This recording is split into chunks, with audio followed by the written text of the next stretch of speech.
మరొక బ్రేకింగ్ చూస్తున్నాం. సింగర్ మంగ్లీతో పాటు మరో నలుగురిపై కేసు నమోదైంది. మైక్రో ఫైనాన్స్ పేరుతో 10 కోట్లు మోసం చేసినట్లు న్యాయవాది ఫిర్యాదు చేశారు. మంగ్లీతో పాటు ఆమె సోదరుడు మరో ముగ్గురిపై పోలీసులు కేసు నమోదు చేశారు. తనకు ప్రాణహాని ఉందని న్యాయవాది సుబ్బారావు తన ఫిర్యాదులో పేర్కొన్నారు. ఈ మేరకు బిఎన్ఎస్ సెక్షన్ 351, 352 కింద కేసు నమోదు చేసిన పోలీసులు దర్యాప్తు చేస్తున్నారు.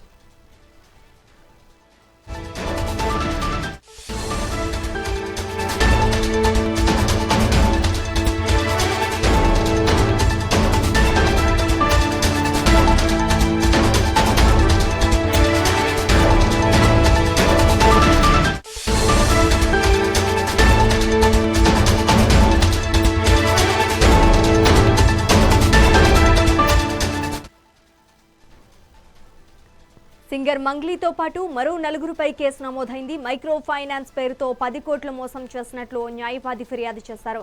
మంగ్లీతో పాటు ఆమె సోదరుడు మరో ముగ్గురిపై పోలీసులు కేసు నమోదు చేశారు. తనకు ప్రాణహాని ఉందని న్యాయవాది సుబ్బారావు తన ఫిర్యాదులో పేర్కొన్నారు. ఈ మేరకు బిఎన్ఎస్ సెక్షన్ 351, 352 కింద కేసు నమోదు చేసిన పోలీసులు దర్యాప్తు చేస్తున్నారు.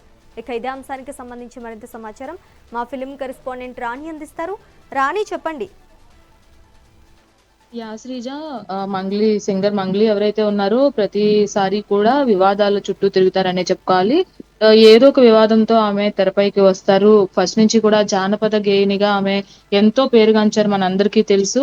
ఇటు బోనాల పాటలకి సంబంధించి ప్రతి సంవత్సరం కూడా పాట పాడడం, అలాగే శివరాత్రికి సంబంధించి ఆ శివుని పేరు మీద కూడా పాట పాడడం, ఇవన్నీ వీటితో అంతా కూడా ఒక్కసారిగా ఆవిడ వెలుగులోకి వచ్చారు. అయితే అప్పటి నుంచి కూడా కొంచెం ఫేమ్ వచ్చిన దగ్గర నుంచి అలా వైకుంఠపురంలో పాట పాడిన తర్వాత నుంచి కొంచెం ఫేమ్ అయితే మంగ్లీకి వచ్చింది. అప్పటి నుంచి కూడా మంగ్లీ వాయిస్ కోసం, అలాగే మంగ్లీ పాట కోసం ఎంతో మంది ఫ్యాన్స్ ఎదురు చూస్తూ ఉంటారు. కానీ మంగ్లీ మాత్రం ఎప్పుడు వివాదాల చుట్టూ తిరుగుతుందనే చెప్పాలి. ఈ నేపథ్యంలోనే ఈ రోజు పంజాగుట్ట పిఎస్ లో మంగ్లీపై కేసు నమోదవడం జరిగింది. న్యాయవాది సుబ్బారావు ఎవరైతే ఉన్నారో మైక్రో ఫైనాన్స్ పేరిట అలాగే మంగ్లీ సోదరుడితో కలిపి మరొక ముగ్గురు కూడా తనని తీవ్రంగా వేధిస్తున్నట్లు, అలాగే చంపేస్తానంటూ బెదిరిస్తున్నట్లుగా కూడా ఆవిడ ఆ న్యాయవాది పేర్కొనడం జరిగింది. అయితే ఈ మైక్రో ఫైనాన్స్ పేరిట దాదాపుగా 10 కోట్లకు పైగా మోసం చేశారంటూ కూడా ఆయన ఫిర్యాదులో మెన్షన్ చేశారు. ఈ మేరకు పంజాగుట్ట పిఎస్ లో కూడా బిఎన్ఎస్ సెక్షన్ల కింద 351, అలాగే 352 కింద మంగ్లీ పైన, మంగ్లీ సోదరుడి పైన, అలాగే మరో ముగ్గురు పైన కూడా కేసు నమోదు చేసినట్లుగా తెలుస్తుంది.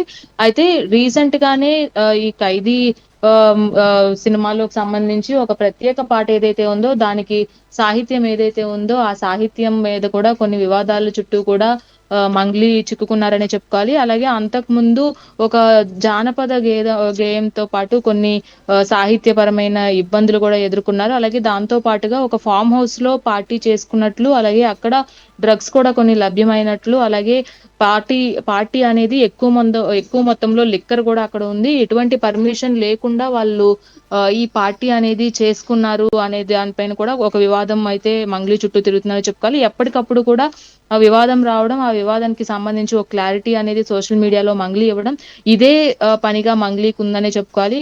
ఏదేమైనప్పటికీ కొద్దిగా ఫేమ్ వచ్చిన తర్వాత సెలబ్రిటీలు అందరూ కూడా ఇలాగే బిహేవ్ చేస్తారా అనేది, ఎందుకంటే చిన్న స్థాయి నుంచి వచ్చిన ఒక వ్యక్తిగా మంగ్లీ తనను ఎప్పుడూ కూడా నిరూపించుకునే పనిలో ఉంటారు. కానీ ఈ వివాదాల చుట్టూ తిరగడం పట్ల కూడా ప్రతి ఒక్కరూ కూడా ఇప్పుడు ఆలోచిస్తున్నారు. అలాగే మంగ్లీ ఎందుకు ఇలా చేస్తుంది, అసలు మంగ్లీ ధోరణి ఏంటి అనే కోణంలో కూడా పోలీసులు దర్యాప్తు చేస్తున్న పరిస్థితి అయితే కనిపిస్తుంది. శ్రీజ, మొత్తం మీద పంజాగుట్ట పోలీసులు కూడా ఈ కేసు నమోదు చేయడం జరిగింది.